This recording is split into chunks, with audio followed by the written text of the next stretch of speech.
안녕하세요. 6월 30일 화요일이죠.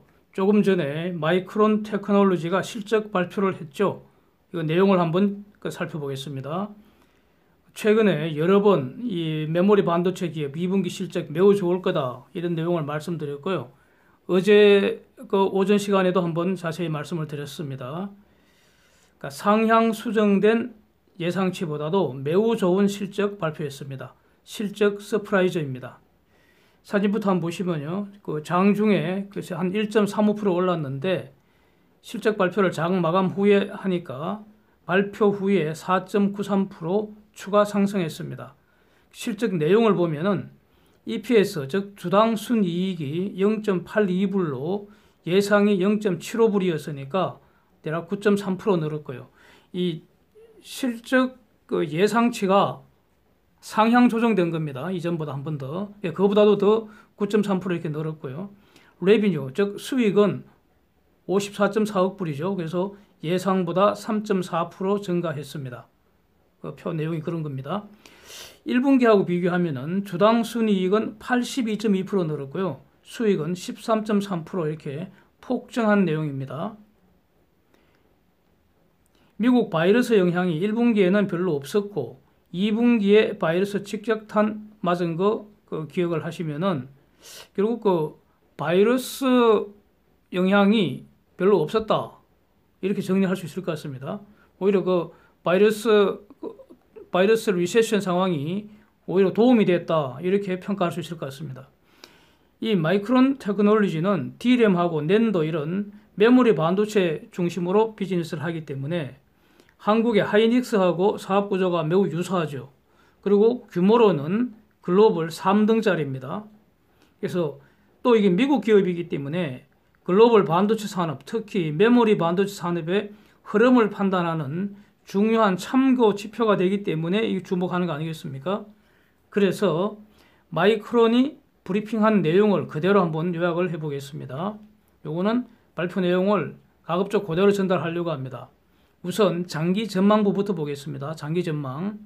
D램은 CAGR, 이 CAGR이 Compound Annual Growth Rate라고 해서 연평균 성장률을 이렇게 정리하면 되겠습니다. 그래서 장기적으로 D램은 연평균 대략 한 15 내지 19% 성장할 것 같고 낸더는 30% 고도 성장을 예상을 하고 있습니다. D램 부분에서 성장률을 mid to high teens 이렇게 발표를 했기 때문에 요거는 제가 대략 한 15 내지 19%다 이렇게 제가 이렇게 이해한 거를 말씀드리는 겁니다. 발표 내용은 mid to high teens CAGR 이렇게 발표를 했습니다. 그래서 여기서 얘들은 롱텀 전망, 장기 전망을 먼저 이렇게 딱 얘기를 했기 때문에 여기서 말하는 롱텀이 얼마의 기간인가 문제가 되겠죠. 저는 최소한 한 10년 정도 이렇게 정리를 합니다. 이런 거 나오면은. 그래서 이렇게 장기적으로 D램 성장도 나쁘지 않죠. 특히 낸더 부분 성장, 이게 바로 SSD 부분인데 이거 매우 고도 성장입니다. 이렇게 고도 성장 전망하는 근거가 뭐겠는가? 저는 이렇게 정리를 합니다. 앞으로 지금 5G도 아직은 지금 본격적으로 전개는 되고 있지 않지만 하반기 이후 내년부터 점점 이제 가속적으로 전개되겠죠. 5G는 시작일 뿐이고요. 그 다음에는 6G, 7G 계속 발전한다는 거죠. 그와 함께 인공지능, 자율주행, 수도 없이 여러 번 말하고 있는 그런 4차 산업혁명 가속적으로 진행될 것이다 라는 걸 전제로 중요한 비즈니스 분야인 D램과 SSD 분야의 장기 전망을 이렇게 하고 있다. 이런 뜻으로 저는 이해를 하고 있습니다. 이제 단기 전망으로 하반기 전망을 얘들이 했는데 부문별로 데이터 센터 부분은 여전히 헬시하다 이렇게 전망했습니다. 즉 강력하다 이렇게 전망하는 걸로 보입니다. 데이터 센터 부분은 하반기 이후에도 수요가 강력할 것이다 이렇게 보는 것 같고요. 스마트폰을 비롯한 이런 엔드 유저 아이템들 결국 소비재 부분인데 이거는 상반기에 별로 안 좋았죠. 안 좋았습니다. 그러나 하반기에는 상반기보다는 improve 할 걸로 본다. 즉 개선될 걸로 본다. 이런 겁니다. 그러면 상반기보다는 하반기 엄청 좋아진다는 뜻입니다. 엄청 좋아진다는 뜻입니다. 그렇게 봐야겠죠.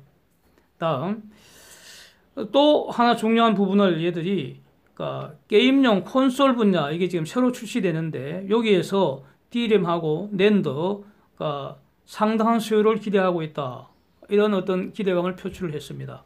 그런데 이 게임용 콘솔 분야는요, 마이크론도 기대를 하고 있는데 사실은 삼성전자하고 하이닉스가 가장 크게 수혜볼 가능성이 높다. 저는 이렇게 정리를 하고 있습니다. 그 다음에 이제 얘들이 바이러스 영향에 대해서 말하기를 그 바이러스 영향은 리미티드다. 즉 제한적이라는 거 아닙니까? 이 말은 별 영향 없다 이런 뜻입니다. 예? 그래서 바이러스는 우리는 별로 신경 안 쓴다 이런 의미입니다. 그러면은 하이닉스도 마찬가지겠죠. 그리고 얘들 그 말레이시아에 조립 라인, 테스트 라인이 있는데 전부 다 지금 정상적으로 풀 가동 중이다 뭐 이런 의미입니다. 그래서 전체적으로 보면은 SSD를 중심으로 하는 것은 낸드 쪽 성장에 상당히 기대를 하고 있다 이렇게 보입니다 저는. 그래서 그 마이크론 테크놀로지가 발표한 것을 전체적으로 다시 한번 정리를 해보면은 이미 시장에서는 바이러스 리세션에 인간이 대응하는 과정에서 비대면 접촉이 증가를 했기 때문에 데이터 센터 중심으로 메모리 반도체 수요가 증가했는데 이것이 메모리 반도체 기업들 실적 급증으로 이어질 것이다. 이런 전망은 이미 널리 알려진 사실이었고요. 이것이 실적으로 확인된 것으로 봐야 할 것 같습니다. 그래서 지금 이제 여기까지는 마이크론 테크놀로지 실적을 숫자로 확인을 했고요. 그 다음에 회사가 브리핑한 거 이제 정리를 했는데 여기서 지금 앞으로 더 집중해야 할 것이 바로 그 마이크론이 낸드라고 표현하고 있는 부분 바로 SSD 그 분야입니다. 저는 이렇게 생각을 합니다. 그래서 이걸 좀 더 보겠습니다. 이게 뭔가 하는 거는요, SSD가 도대체 뭐냐 하는 거는 이거는 쟁점이 아닙니다. 그래서 자세히는 설명을 안 드리고요. 그냥 또 혹시 또 이 분야 전혀 모르시는 분도 있기 때문에 아주 간단하게 쉽게 한마디로 이렇게 한번 지나가겠습니다. 말씀드리고 지나가겠습니다. 그러니까 D램하고 SSD는 전부 저장 장치입니다. 저장 장치고 CPU, GPU, IPU 이런 거 전부 처리 장치인데 그래서 CPU는 인텔이 만들고요. GPU는 엔비디아가 만들고 IPU는 지금 지능 처리 장치라고 해서 얼마 전에 제가 소개드렸습니다. 어떤 뭐 아주 유명한 지금 뜨고 있는 벤처 기업이 하나 있죠. 자, 가령 노트북이나 스마트폰 이런 거 전원을 켜고 이거 이제 우리가 막 갖고 놀 때 처리 장치가 정보 처리를 할 때 엄청난 어떤 데이터를 임시로 저장을 해야 되는데 그게 기본적으로 D램에서 담당을 하고요. 그런데 D램에 있던 그 내용은 전원을 끄면 싹 사라지죠. 그런데 SSD에 저장된 거는 전원을 꺼도 그대로 보존되어 있습니다. 그래서 이론상 영구 보존이 가능합니다. 그래서 이거를 대규모 보조 기억 장치로 사용하는 것이고요. 그래서 데이터 센터 등에서 사용하는 거 아니겠습니까? 대규모로 사용하는 거 아닙니까? 근데 원래 이런 거는 이전에는 하드디스크 드라이브, HDD가 하던 일입니다. 그런데 이제는 하드디스크 드라이브를 갖다 내버리고 SSD로 대체를 한다는 겁니다. 왜 대체를 하는가? 속도, 열, 그 다음에 전력 소모량, 소음, 부피 한 5가지 이런 이유 때문입니다. SSD를 쓰면은 전기 훨씬 적게 쓰고요. 모든 사용된 전기는 마지막에 전부 열로 바뀝니다. 열로 바뀌어서 우주로 방출됩니다. 사라집니다. 예, 그것이 에너지의 운명입니다. 이거는요, 인력학 법칙이기 때문에 뒤집을 수가 없습니다. 이걸 절대로 바꿀 수는 없습니다. 그건 불가능합니다. 할 수 있는 일과 할 수 없는 일을 명확히 구분하는 게 매우 중요한데 그게 현명한 사람입니다. 예. 전기를 사용하면서 열이 발생하지 않도록 하는 방법은 없습니다. 예. 없습니다. 극 좋은 상태에서 하고 뭐 어떤 여러 가지 예외적인 말은 토달지 마시기 바랍니다. 저도 다 알고 있으니까요. 자, 그래서 하드를 사용하는 노트북, 이거 부팅할 때 시간 엄청 걸리고, 그 다음에 하드 드륵드륵 돌아가는 소리 나기 때문에 소음이 심하고요. 그 다음에 전력 소모가 상대적으로 많기 때문에 그 하드 쓰는 노트북 밑에 하드 부분 만지면 뜨겁습니다. 뜨겁 손대기 힘들죠. 뭐 그런 내용입니다. 그런데 하드 디스크 없애고 SSD를 사용하게 되면 어떻게 되는가? 부피는 팍 줄고요. 용량은 훨씬 더 커지고요. 소음도 없고요. 엄청 빠릅니다. 노트북 부팅하는 시간이 거의 없다는 거 아닙니까? 그래서 전기 소모가 적기 때문에 열도 무시할 수 있는 그런 정도라는 겁니다. 그래서 이제 가령 말이죠.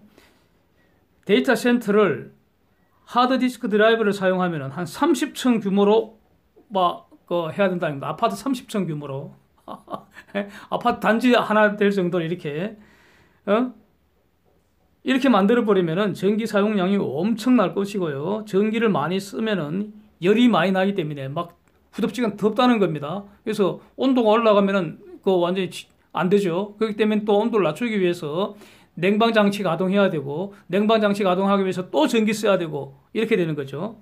그런데 이거를 SSD로 만들면은 대략 한 5층 정도로 가령 팍 줄어들고, 부피도 줄고, 전기도 덜 쓰고, 용량은 더 커지고, 빠르고, 소음도 없고, 이렇게 된다는 겁니다. 그래서 HDD는 버리고 SDD 사용하는 게 천하의 대세라고 어제도 한번 말씀드렸었죠. 그래서 그러니까 원래는 이렇게 HDD가 보조 기억 장치로 대표 선수의 왕이었는데 삼성전자도 이걸로 돈 엄청 벌었지 않습니까? 그러다가 삼성전자가 SSD를 만들어낸 거고, 둘 다 만들어 팔다가 삼성은 HDD 철수한 것이죠. SSD에 집중을 해서 지금은 확실하게 이 분야 타의 추종을 불허하는 압도적 글로벌 1등입니다. 예.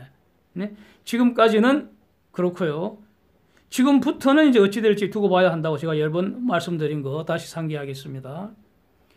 그래서 이제 작년까지는 글로벌 총 출하 수량이나 시장 규모나, 그러니까 출하 수량에다가 단가 곱하면 시장 규모가 되는 거 아니겠습니까? 그래서 작년까지는 SSD보다는 하드디스크가 둘 다 더 컸습니다. 금년 봄부터 출하량, 시장 규모 전부 SSD가 하드디스크 추월하기 시작을 했다는 겁니다. 하드디스크는 점점 더 비중이 축소되어서 결국 없어질 거라고 저는 예상을 합니다. 마치 디스켓이나 CD 이런 거 사라졌잖아요. 그렇습니다. 그래서 이 시점에서 그러면 이제 왜 이런 얘기를 하겠습니까? 지금 하이닉스 살펴보려는 겁니다. 예. 하이닉스 어떨 것인가?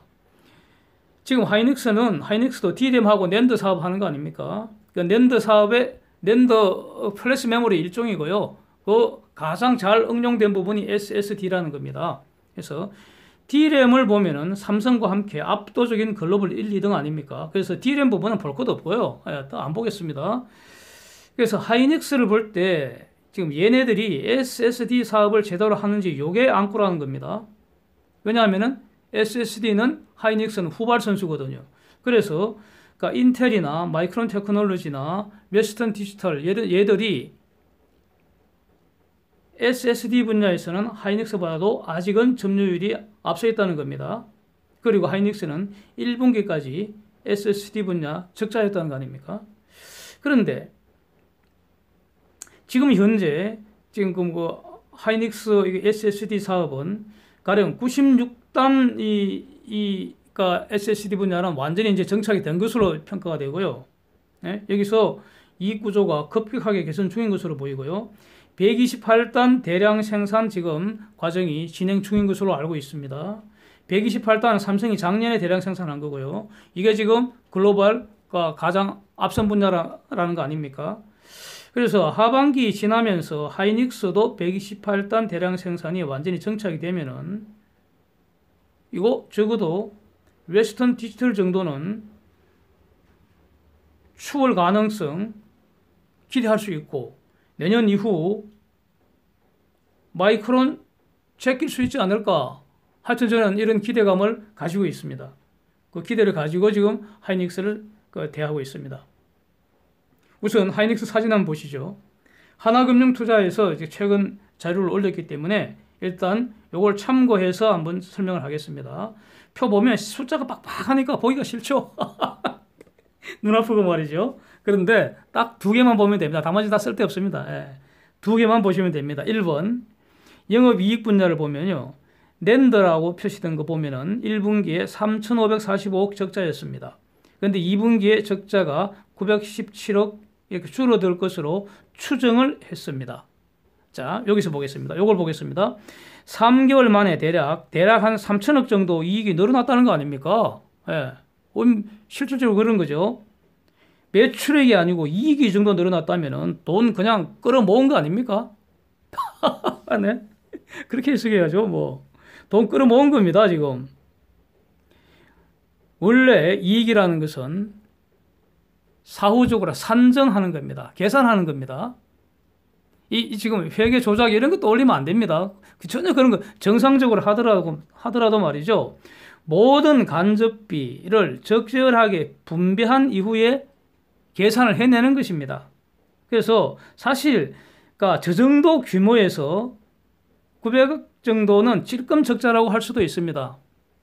하이닉스 규모에서. 이 말은 무슨 말이냐? 맘먹기에 따라서 2분기에 흑자로 만들 수도 있다는 겁니다. 예? 그런데 지금 하이닉스 같이 이렇게 순이익이 많이 나는 회사에서는 가급적 흑자 이익 실현을 뒤로 미루는 게 현명합니다. 예? 예? 현명합니다. 예. 그래서 무슨 말이냐? 사실상 2분기 흑자 전환으로 평가할 수도 있다. 이런 의미입니다. 두 번째로 봐야 할 것이요. 요게 오히려 더 중요하다고 보는데요. 금년 1분기하고 내년 2분기 매출 증가 비교해 보겠습니다. D램은 대략 15% 늘어나는데 낸더 부분은 24% 증가합니다. 즉 하이닉스의 경우에도 앞으로 매출 성장은 SSD가 주도할 것으로 예측했다는 겁니다. 네? 하나검투에서 만든 이 표는 조금 전에 위에서 봤던 마이크론이 장기적으로 SSD가 연평균 30% 성장할 거다. 즉 마이크론도 앞으로 SSD 분야가 성장을 주도할 거다라고 예상한 것과 정확히 일치하고 있습니다. 이 점을 지적하려는 겁니다. 그래서 지금 하나검투에서 우리가 주목해야 할 그 사실은 금년 2분기건 3분기건 흑자 전환하는 게 2분기인지 3분기인지 그건 중요한 거 아니고요. 제가 볼 때는 그거보다도 더 중요한 것은 내년 이후 SSD 분야 이익이 거의 눈덩이처럼 커진다는 겁니다. 내년 2분기, 3분기, 4분기의 영업이익 추정치가 각각 2,087억, 3,413억, 5,785억입니다. 금년 1분기에 3,500억대 적자 난 것과 비교해 보십시오. 얼마나 큰 차이입니까?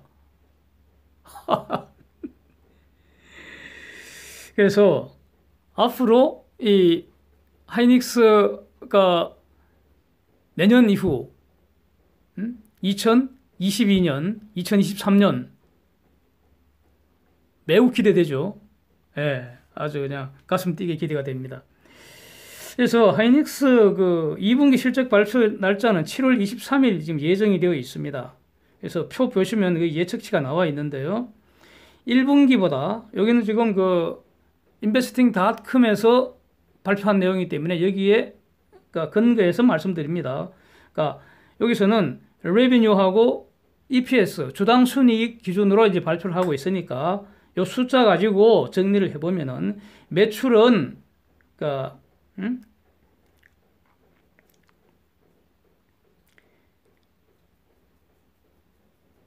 매출은 13.6%, earning per share 주당 순이익은 67.3% 폭증했습니다. 1분기보다도 늘어난 값입니다. 그런데 여기서 지금 제가 MU와 비교해서 말씀드리려고 하는 것은 1년 전과 비교하면은 하이닉스는 매출과 주당 순이익이 각각 26.7%, 108% 이렇게 폭증을 하고 있습니다.